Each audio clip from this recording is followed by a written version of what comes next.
Okay, let's start today's exciting mission. So first of all, good morning everybody. Welcome to week 2. So hopefully everybody got something from last week's session. And as I said in the email earlier this week, I apologise if there was any technical issues with sound and vision. We'll get there. Hopefully today will be a lot better in both respects. But I think everything was okay because nobody I always go on whether I get any complaints, so if anybody complains about the sound or vision, then there's obviously an issue, but nobody did specifically. But I realised from my end I couldn't hear people's contributions very well, so I've made a few adjustments here, so hopefully this week it'll be a bit better. And then of course we have the excuse me, the backup plan, which is the video, which I posted on. I was a bit late with that because it does actually involve quite a bit of editing, so I posted that I think on Sunday. So I don't know, somebody's been watching it because I noticed the YouTube views have been going up slowly but surely. So hopefully the main point is, folks, that everybody understood and followed and watched and listened to last week's class, and I don't really mind how you do it, whether you do it live interactively as we're doing now, or if you do it through the video. I prefer the former actually, because at least you can ask questions and make comments and so on. So let's move on with today's class. So I sent you an email yesterday. Obviously you got it because it has the details of the Zoom session in there. But I also put, this is the big moment, when you get details of the assessments. So if you go on, if you haven't done it already, folks, can you go to Moodle? There are 2 very detailed documents. One is called Assessments 1 and 3, and the other one is called Assessment 2. So if you haven't done so already, can you all access those? So I wrote these detailed documents partly because we don't have the ability to have sort of, you can't knock on my door and come and chat about these things. So I've tried to anticipate every possible question that you possibly could have, which is a lot of questions. So what it does, so the document called Assessment 1 and 3 obviously considers assessments 1 and 3. Now the reason I put those together is because they are closely related. So like I said, assessment 1, the poster, think of that as being, if you're an artist, that's a sketch. That's like a sort of, a general sort of picture of what your research project will be. Assessment 3 takes that much further. So assessment 3 gives detail and more information about what your project is going to be. Now conceivably, I guess you could do 2 different projects. You can do one for your poster and one for assessment 3, but I think that's kind of silly, because once you've started the ball moving with assessment 1, it makes sense to continue it with assessment 3. So your number 1 mission, folks, from today onwards, you've actually got 2 missions relating to assessments, but your number 1 mission is to start thinking about an idea, a piece of research that you can start with assessment 1 and you can sketch it out in the poster, and then take it further with assessment 3, and then if it's a good idea and if it's methodologically robust, remember that phrase from last week, then you can start thinking about it for your dissertation. So if you're clever about this, you can start with one idea and you can use it in different guises for 3 different assessments. Which is really good actually. I mean, it's kind of how a PhD works. You become an expert in something. So start thinking now about ideas. Don't shout them out now, but by the end of the class, hopefully when we've talked about the sociology of journalism, everybody will have at least one idea. And the other thing about ideas is, don't worry, ideas don't come, I'll see if I can click my fingers, they don't come like that. Sometimes you have an epiphany, sometimes you have a moment of pure inspiration and an idea comes to you. Other times an idea sort of starts as sort of semi-formed and a bit sort of muddy, you're not quite sure, and then it develops and goes this way, and then it comes back and goes that way, and eventually you have an idea. So please don't expect a fully formed idea to appear in your mind when you least expect it. Sometimes they do, oftentimes they don't. Let me just go to the other document as well. So the other document is assessment 2. You'll notice this is much shorter and much less detailed. Assessment 2, folks, really is pretty straightforward. Assessment 2 requires you to do 4 blog entries related to 4 classes that you've experienced, and for you to reflect and discuss and talk about how what you learned made you think about certain things. So there is quite a lot of flexibility, quite a lot of latitude in terms of how you do that. But we'll come on to that a little bit later on. So as always, what I'm going to do, if I ask a question, make sure everything's okay. So long as nobody says anything, I will move on. So are we okay with those documents? You don't have to say anything if you are okay. But if anybody can't access them or can't read them or whatever, now is the time to say. Good, let's move on. Right, I've also, on the Moodle page, I've also just made available the PowerPoint. So go to week 2, the sociology of news, and you'll see a PowerPoint called, funnily enough, week 2, the sociology of news. So slide 1, good morning and welcome to week 2 of CCTA. And let's skip straight to slide number 2.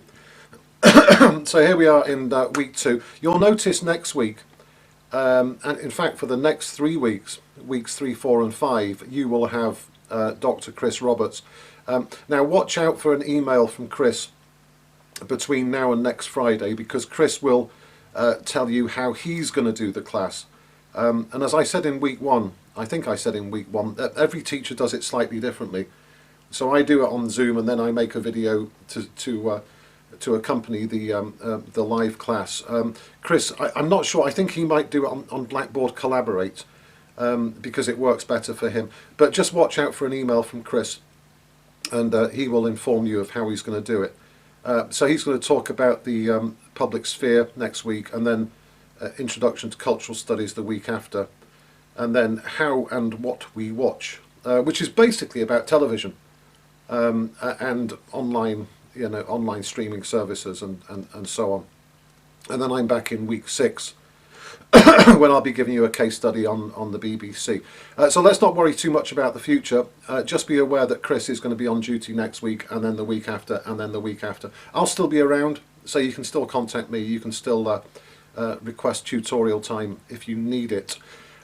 So let's take a look now, before we go any further, a little bit closer at the assessments. And this is an opportunity really for folks to ask questions. So next slide, slide number 3. So this is what it says on Moodle, as you know. So it's all there. It's all congregated in the assessment section. So e-portfolio is very straightforward. But what I suggest you do, golden rule, and this is the difference between undergrad study and postgrad study.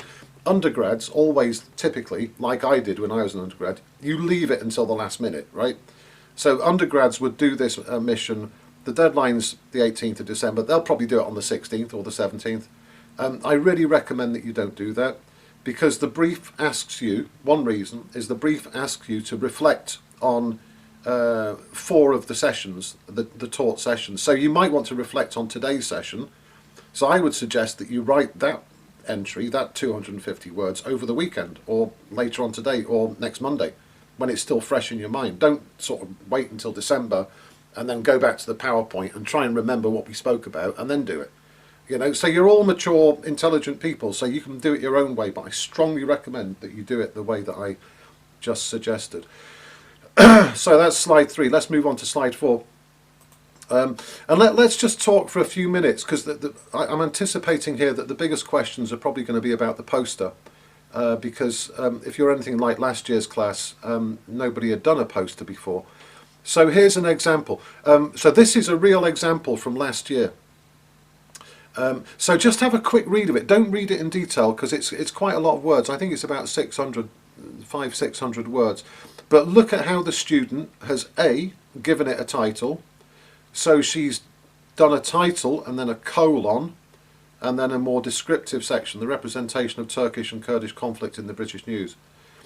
So I put this in the briefing document. Choose a title, an arresting, eye-grabbing title in just a couple of words, and then a colon and then a subtitle. Again, PhDs, that's how they operate too, and book titles for that matter. She's written an introduction on the left, along with a colourful and descriptive photograph. In the middle, she's done a section called Central Issues. At the bottom, she's posed her research question. Notice how she's used slightly bigger font to make it stand out. And then top right, methodology, and bottom right, summary.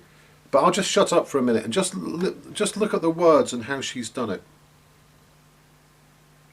And the word that probably stands out more than anything else to you folks is in the bottom right. And this young woman got a distinction, a very well-deserved distinction for that.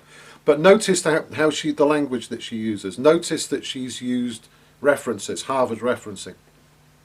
Notice how, more than anything else, notice that she's stuck to the brief, because the brief is that she followed the brief to the letter, and you always are closer to a higher mark when you follow the brief to the letter. So if you want to get a distinction, folks, and I'm quite happy to give everybody a distinction. If everybody follows the brief and everybody does it as well as this student did last year, then there's no rationing of distinctions. So here's an example of what you can do with assessment number 1. Next slide. Same thing. This one obviously is very different. The first thing that strikes you is the colour. So the student here has been a bit more ambitious with the design, and you do. If you look at the brief and the criteria, you do and can earn money for design. Earn marks for design. But again, just to take a few minutes, just to have a quick read. Look, it's very different to the first student. But crucially, this student, she's followed the same guidance. So she's given it a title. There's the colon in the middle. She's got the same sections: introduction, methodology, central issues, etc. Summary. A little bit more vivid and graphic with the design, because she's talking about magazines. They're vivid and graphic things. And you'll notice again, bottom right, that crucial word. I've done it in gold because it's like the gold medal at the Olympics. She got a distinction. And she did it very well. So superficially, it looks a bit kind of, superficial, dare I say, because it's a bit glossy and it's pink and all of that sort of stuff. But that doesn't detract from the fact that it's a very, very good piece of work. Now, my only comment here, and I think I wrote it in my feedback for this student, was just be really careful about using colour. The section where it says central issues, using white text on a sort of lilac background, it's not really a good call. You're not going to win prizes for design here, folks. It's okay to give it a little twist and a little bit of something extra, but don't get away from the fact that what we're really interested in is the words, so make the words easy to understand. So hopefully from those two examples, those are two distinctions from last year, your predecessors. They both did very well. They both did very different subjects in different ways, but they both got 70+ marks. And I've also obviously blanked out their name. I've put student name, but don't forget to put your name on the poster. Really, really, really, really important. Okay, and next, and I'd like everybody to read this from start to finish. So here's example 2, also from last year. And I've said, what mark would you give? And I find this quite useful, because when throwing it back to the students, some students get very disappointed with their marks, but what would you, as 10 intelligent people, what mark would you give this? But let me just sum up what Saida said. I think you use the word primitive language. Primitive is quite strong. Primitive kind of implies it's like a sort of grunting, like an animal or something. No, but it's rather basic language, I think, is a better word. So it's non-academic language. You're also right to say that did you notice, folks, and Taylor has just said this as well, you stole my thunder slightly, Taylor, but well done. Too vague and lacks a lot of citations. There's no citations. I don't think I saw any citations or references. I think citation is more of an American word. We generally say references. Taylor, I don't know whether you're going to be a university lecturer one day, but what you've just written could actually be comments, that I would write. It's too vague, lacks a lot of citations, it's not great. We can't really say things like it's not great. We get in trouble for things like that. What we have to say is it could be better. But between Cider and Taylor, you've hit the nail pretty much on the head. And basically, the problem with this student is that she didn't really follow the brief. That's the golden rule in any work. That's the golden rule in journalism. It's the golden rule in academic work. You read the brief, you do what is requested of you, you do it well, and you should get a good score. Jesse has said pass. Do you mean that it qualifies as a pass? Jesse, is that what you mean? Well, actually, it was as I remember, it was an extremely low pass. And I can't remember precisely. It may have actually gone below the magic 50% score. Let me just have a look at the other comments here. I think it's better not to say I will. The other two sounds more academic. Yeah, Catherine. Yeah, the word choices. It's basically written in a very sort of casual, what I would say without wishing to insult anybody, written in a very sort of undergrad way. And I keep stressing this is a master's degree. You know, we need to up our game. This is like moving from the European Championships to the Olympic Championship, the Olympic Games. You really need to step up. Everybody, not just individual. Henry says the poster doesn't really make a point. You're right, Henry. The other comment I have, and this may have passed you by because we haven't really immersed ourselves in the teaching yet, it's too general. It's just too general. And you know, as I said last week, I've been doing this job or working in journalism education for nearly 20 years, and I get, you know, the students come up with ideas every year, but the number one idea, the number one most common, most popular idea in the last 20 years of teaching at six different universities is celebrities in the media. That is the number one choice of students. And when I have tutorials with students, they say, I want to do celebrities in the media. And my question is, right, which celebrities and which media? You can't do, within the space of this poster or a 2,000 word critical reflection, it is impossible to do justice to celebrities in the media. Impossible. And it's also impossible to do it in a 100,000 word PhD. And I'll show you my PhD just later or maybe next week, just to show you it's a book, basically. So even if you have a book, a 400-page book, you could not do justice to this subject. So please, everybody, can you make a point? Write it down. If you're going to write anything down for the first half hour of this class, write down that you need to choose a subject, a precise subject. You need to narrow it down. So you don't use a word like, general word like celebrities. If you're going to do it, I don't know, Kim Kardashian. So you could say the representation of Kim Kardashian, not in the media, but you could say on Channel 4 News or ITV News or whatever it might be. So you need precision, because otherwise it's just too enormous. It's a bit like saying, you know, how is sport represented in the media? Sport, football, cricket, tennis, baseball, golf, 10-pin bowling. I mean, the list is endless. Celebrities the same. There's hundreds, thousands of celebrities, and it's impossible to do them justice. So that was my number one comment really about this poster. Well, two comments really. One, as Saida so gently put it, the language is a bit basic. 3 points. I'll have another one. Secondly, there's no references, citations, and thirdly, the subject is far too enormous. It's absolutely enormous. So please, folks, just to reiterate, when you do your proposals, your posters or your work, don't just talk about the media in speech marks. I did that last week. Don't just say the media, because the media, as you know from last week, is enormous. So you can say the news media, which is journalism, that's newspapers, BBC website, broadcast news, or you could say, you know, documentaries or whatever other sorts of media, but you need to be specific about what you mean. So this one, yeah, as I remember, I said, what mark would you give it? As I remember, it was either very, very, very low, it's like 52, or it could have been 48, 45, I don't remember. But I use it as a counterpoint to those two very good ones.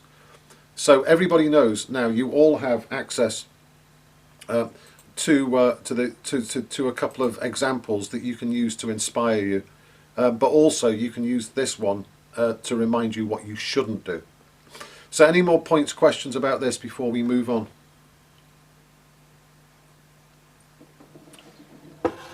No good. Okay, slide 7. Assessments 1 and 3. Now what I've done, as you will see, this document, the PDF for assessments 1 and 3, is really detailed and really long. And as I said before, what I've tried to do is anticipate the questions, the queries, the points that intelligent students like yourselves typically bring up. So hopefully everything is in there.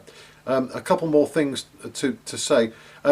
Research skills. Now, the best thing to do here for me, I think, is to assume that some people have not learned how to do this with their undergrad course, because there's always one or two, particularly if you've come from another country and you might not have done it. If you've studied at Roehampton and you've done an academic style BA, you probably have done this already. So if you've done a dissertation, typically you know how to do a literature search. But the first line of this PowerPoint here, GJM, that's me, will arrange a session on doing a literature search. So watch out on Moodle via your emails for an email that invites you to it'll either be a video or it'll be an online class or both. But I'll sort that out in the next couple of weeks, and that will show you how to use the library. You can do it remotely using your laptop to do a literature search for your to help you with your assessments 1 and 3. As I said, provided by the library, not me, and just to reiterate, it's important for assessments 1 and 3 and assessment 2 as well. Some general comments about assessments 1 and 3. Yeah, you must, in red, underlined, you must demonstrate that you have engaged with and understand previous research in your area. That is absolutely fundamental. It's fundamental for your dissertation. If you decide to do a PhD, it is really fundamental. My PhD, it took me 18 months to write the literature review for my PhD. I probably read, I guesstimated about 400 books, articles, other pieces of research. Don't forget, this is a PhD, so it's way up here rather than an MA. But if you were to do, for example, your assessment 1 and assessment 1 and assessment 3 about celebrities in the media, you would be expected to be very knowledgeable about what has been researched in the past about celebrities in the media. So that's why a literature review is really important. You need to understand what previous researchers have said about your subject, and you do that for 2 reasons. Firstly, you do it so that you become knowledgeable, so that you understand what other people have discovered in the past. So if you were to do a PhD, you would actually become a bit of an expert because you basically read everything there is to read. And the second reason that you do it, and this is again really important when you're doing a PhD, equally if you're doing a master's, you don't want your work to repeat what somebody else has done. So the reason that you do the reading is to find a gap in knowledge. So you might find that somebody has studied, here's an example. Somebody may have studied Kim Kardashian, and I'm trying to remember what their names are, Khloe and the others, but nobody's ever done Kendall Kardashian. Nobody has ever done a study of Kendall Kardashian. You've read all the others, but nobody's ever done a study of Kendall. I'm sure they have. But you get the point. So you're trying to find a gap in knowledge. So your research will build on previous research. And this is a wonderful quote here at the top right. If I have seen further, it is by standing on the shoulders of giants. And I remember reading that quote when I started my PhD, and it really made a big impact on me. So Isaac Newton, as you know, was a fantastic revolutionary scientist from the 17th century, and people gave him loads of credit and plaudits, and oh, Professor Newton, you're such a genius. And his response was this, that the only reason that he has seen further is because he's standing on the shoulders of giants. In other words, he's building on the work of other scientists before him. And that's a really powerful image, literally, of what research is about. It's very, very unusual that a scientist or a social scientist comes along and he or she has like a genius moment of epiphany that nobody's ever thought of before. It's the same in all walks of life, really. Music is the same. It's very unusual that somebody comes up with a song with a sound that nobody's ever can't associate with, because it's all music really is derivative. Research is derivative. Art is derivative. Literature is derivative. So think about it that way. You're building on previous people's research. You're adding to knowledge. And just to reiterate, there's little value in repeating previous research. And your ultimate goal, folks, with assessments 1 and 3 and your dissertation, and if you decide to do a PhD in particular, your goal is to discover something new. And it's actually quite easy to do, because you can choose a sort of well-trodden path, but you do it slightly differently. So if people have analysed, I don't know, the representation of Jeremy Corbyn on the BBC, but nobody may have done Channel 4. Nobody's maybe not done how Corbyn was presented in the Daily Telegraph. So there's your gap in knowledge, and that's what you can do. So that's a little bit more coaching on assessments 1 and 3. Any questions? I presume not, because everybody's either completely petrified about the assessments, or you're all relatively happy. I hope you're relatively happy. Okay, so assessment 2, moving on, slide 8.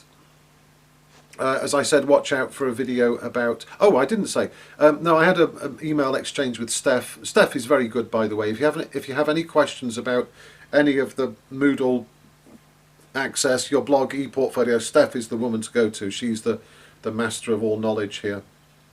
And I spoke to Steph last week, and she said that she will do a video to give you some more guidance on ePortfolios.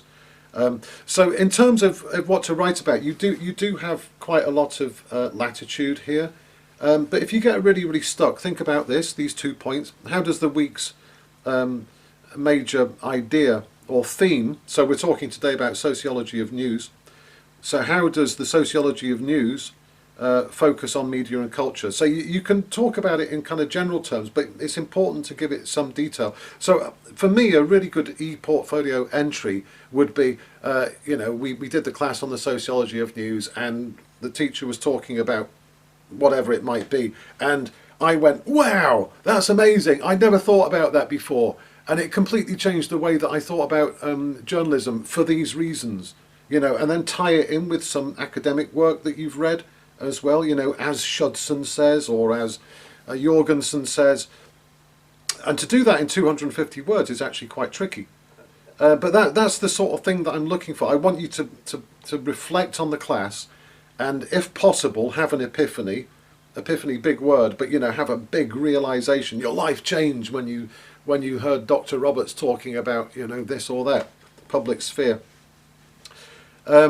Yeah, and the second point, and how and if it helps you analyse and understand broader ideas and themes in media and culture and wider society. So if Chris talks about celebrities and the media and so on, you can look at that and think about how it impacts the way that we think about the world, because celebrity is when you think about it, a very, very strange thing if you scratch the surface. So what I'm looking for is for you to reflect and articulate what you've learned, how the classes have basically helped you advance, in terms of intellectually and spiritually and culturally and all those other good ways. So there's a few more notes there, but as you'll see in the PDF on Moodle, the guidance and briefing for assessment 2 is much shorter than for assessments 1 and 3, for good reason, because it's the whole skill here is to condense some powerful and well-informed thoughts into 250 words. That's difficult. So don't underestimate how difficult this is. Okay, any questions? I will assume, as always, that if you don't say anything, the answer is no. So, just to confirm, slide 9, detailed guidance is on Moodle. Hopefully you won't have any more questions, but if you do, you know where to find me.